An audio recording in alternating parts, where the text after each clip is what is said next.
I could find out in just 10 seconds if somebody understands OCD. If I was trying to seek help for OCD and I wanted to find out in 10 seconds if somebody understood OCD, I would just literally ask them these questions. What do you do if it's not going away and I've tried leaving it there with mindfulness tools and thoughts are thoughts and it's still just pounding away chronic anxiety? How do I get a deeper level of acceptance? That would be the first question. Have you helped anyone to recover from OCD, chronic severe OCD in relation to, say, somatic, existential, POSD, these kinds of things? Have you done that? Have they sustained a long-term relief, right? That would be the next question. Then I would say things like, how do you handle situations where someone's got chronic guilt that's not going after a very long time and they're utterly convinced it's real and it's not budging? How does the person get under that? These kind of questions. And usually if the only answer that I'm hearing back is sort of, oh, it's about getting comfortable with the sensation, it's just anxiety, just get comfortable with those feelings, and then some mindfulness stuff and so on, and just some basic exposures that once done, they keep giving you the same exposure and not much change.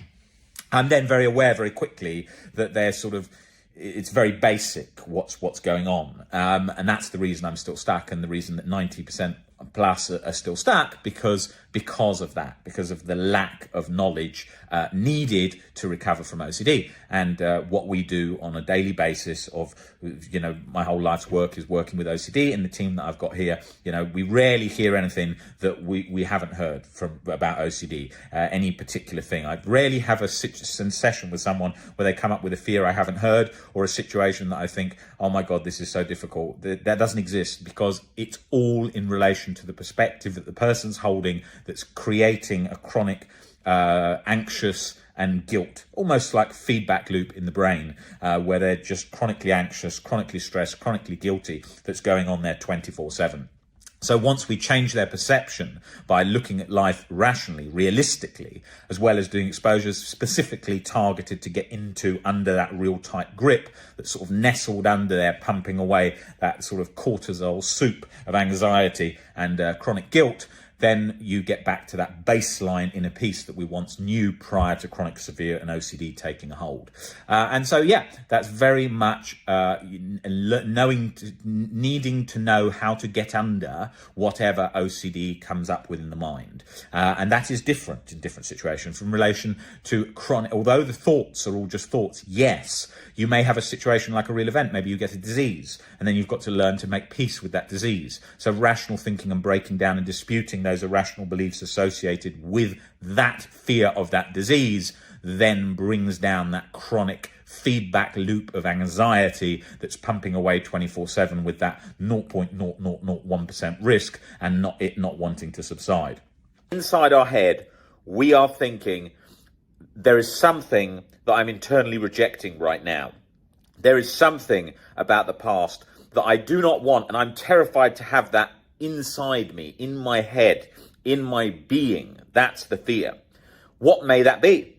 Fear of being a bad person, fear of having some badness, fear of making a severe mistake, internal rejection of some taboo-like thing. And we all have things that we say, yes, I can accept myself on this, but not if I did that. And that is where it gets a grip hard. And I knew that journey of chronic guilt for years, that 24/7 being sort of my brain being bathed in a cortisol soup with my stomach clenched in a vice. That was the chronic guilt journey. And it's a lonely one, and it's a tiring one, with acid reflux pumping away because my brain was like, no, you did that, you cannot be forgiven. The judge and executioner of OCD sort of wielding that axe as you're just sitting there feeling 24/7 anxiety as you wait for your fate, which never comes because it wants to keep you in this sort of OCD limbo scenario where you're just on trial in a court case for something that no evidence you can give will ever get you off the hook, and you just feel chronic anxiety and chronic guilt pumping away. And that is the situation of that whole process. And then you scour the past frantically, looking for a reason to be let off the hook, looking for a reason why you are innocent, why you are intact, why you are okay.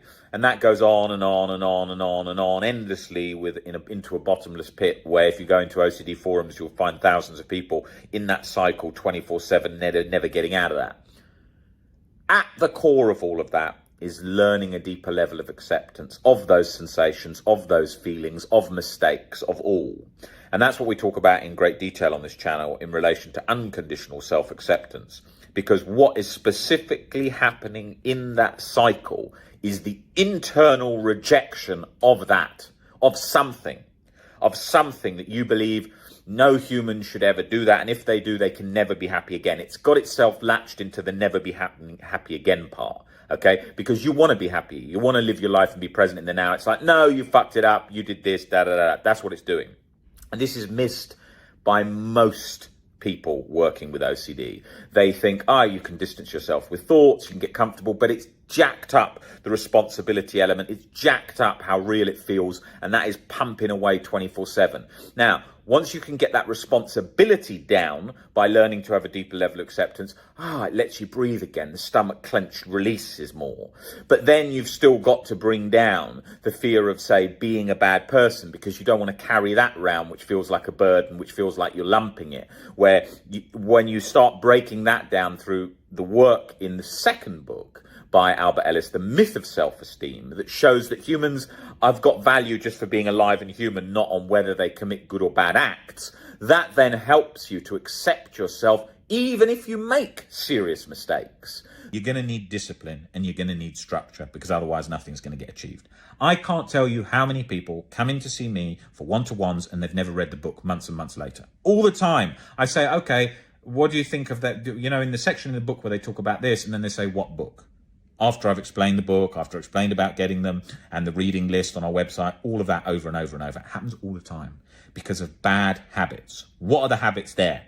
Reading feels tiring. Reading feels difficult. I can't be bothered to read because that feels hard, but I'd rather just listen to you on the one-to-one. That's not where the main work's done. The main work is done in the one-to-one in the sense of learning and changing your beliefs, but then you've got to put it into practice. So it's part the session, part the practice. When you're just reading the books and you're not having the input into your thinking, that is also not the practice. So we've got to look at the belief, change what we're doing, make that happen over and over and over till we get results. Okay? So that is application. We have to apply ourselves. Reading is uncomfortable.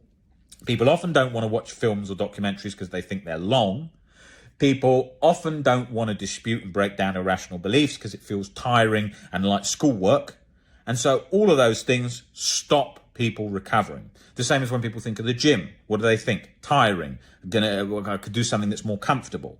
But the comfort doesn't lead to the goals we want.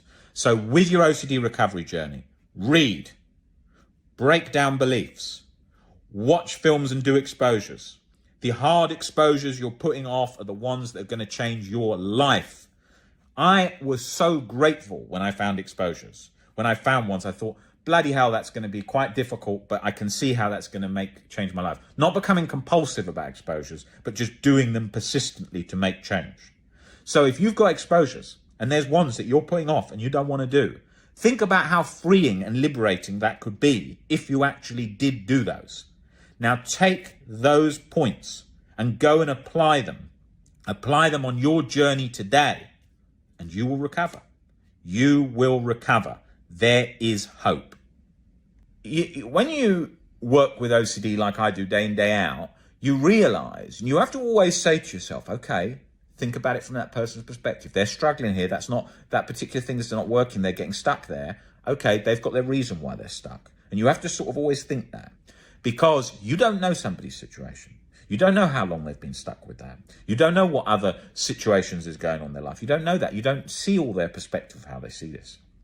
But what's always interesting is you see somebody, you think, oh my God, that's going to take them a while to recover. And then recover very quickly sometimes. And you think, what made that happen? Just very quick shifts in the process, in their thinking, or them taking leaps because they're fed up.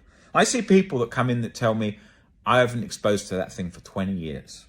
But when they've come in the door, they've already made a decision they want to do that exposure, or they want to overcome that fear right then and there.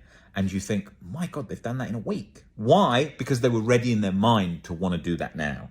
So all these things are gradual transitions along the journey, okay?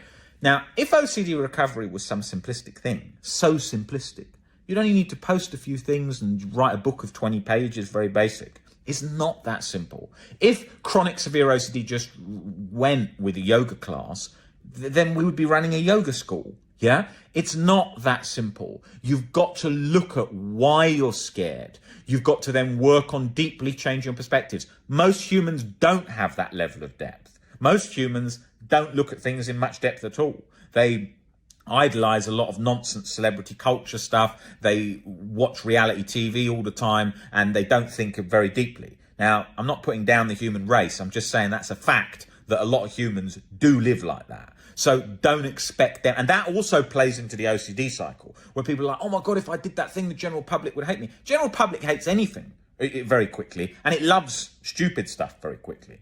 You know, that's what general public is like.